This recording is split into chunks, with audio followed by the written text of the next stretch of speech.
वज़ीर ख़ारजा एस जयशंकर 5 रोज़ा दौरे पर न्यूयॉर्क पहुँच गए हैं। एस जयशंकर अमरीकी वज़ीर ख़ारजा एंटनी ब्लिंकन समेत दीगर वुज़रा और आला हुक्काम से मुलाकात करेंगे। आपको बताएं कि वज़ीर ख़ारजा अपने दौरे के दौरान कोरोना की दूसरी लहर के बाद दरपेश चैलेंजेस, वैक्सीन के लिए कच्चे माल की सप्लाई समेत मुख्तलिफ बाहमी उमूर पर तबादला ख्याल करेंगे। इसके साथ वज़ीर ख़ारजा एस जयशंकर अक़वाम मुत्तहिदा के सेक्रेटरी जनरल एंटोनियो गुतरेस से भी मुलाकात करेंगे। हमारे साथ मौजूद हैं दिल्ली से हमारे साथी शैलेंद्र वांगू।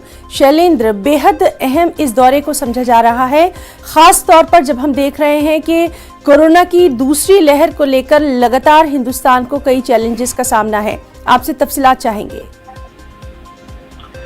देखिए, आपको बता दें कि फॉरेन मिनिस्टर जयशंकर इस वक्त अमेरिका पहुंच चुके हैं, न्यूयॉर्क में मौजूद हैं और उनकी मुलाकात आज यूएन सेक्रेटरी जनरल से होने वाली है।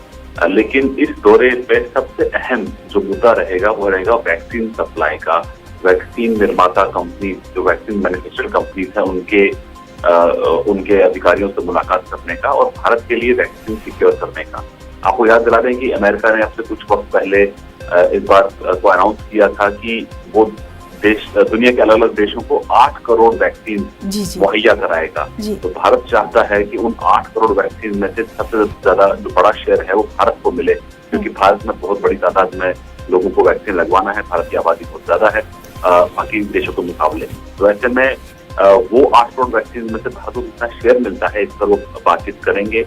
साथ ही साथ उनकी मुलाकात अमेरिकन एडमिनिस्ट्रेशन, जो अभी ब्लिंकन एडमिनिस्ट्रेशन, उनकी मुलाकात होगी। वहाँ के विदेश मंत्री सेक्रेटरी ब्लिंकन से भी उनकी मुलाकात होने वाली है। और ऐसे में जो वैक्सीन डेवलपिंग मैन्युफैक्चरर्स हैं, उनसे भी विदेश मंत्री बात करेंगे ताकि भारत के अंदर भी जॉनसन जॉनसन वैक्सीन का निर्माण हो सके और बाकी जो वहाँ वैक्सीन अवेलेबल हैं अमेरिका में, उनसे उनका पार्टनरशिप भारत के साथ हो। साथ में जो वैक्सीन सप्लाई है या वैक्सीन मैन्युफैक्चरिंग है, उसमें तेजी लाई जा सके ताकि भारत में जो प्रोग्राम चल रहा है टीकाकरण का, उसको तेज गति आ सके, वो तेज हो सके। तो कुल मिलाकर ये दौरा काफी अहम है वैक्सीन सप्लाई को लेकर। जैसे मैंने आपको बताया कि 8 करोड़ वैक्सीन अमेरिका देने वाला है दुनिया के अलग अलग देशों को, उनमें 8 करोड़ वैक्सीन में से भारत को कितनी वैक्सीन मिलेगी, इस पर भी चर्चा। जी शैलेंद्र वांगू, बहुत बहुत शुक्रिया आपका अदा करना चाहेंगे तमाम तर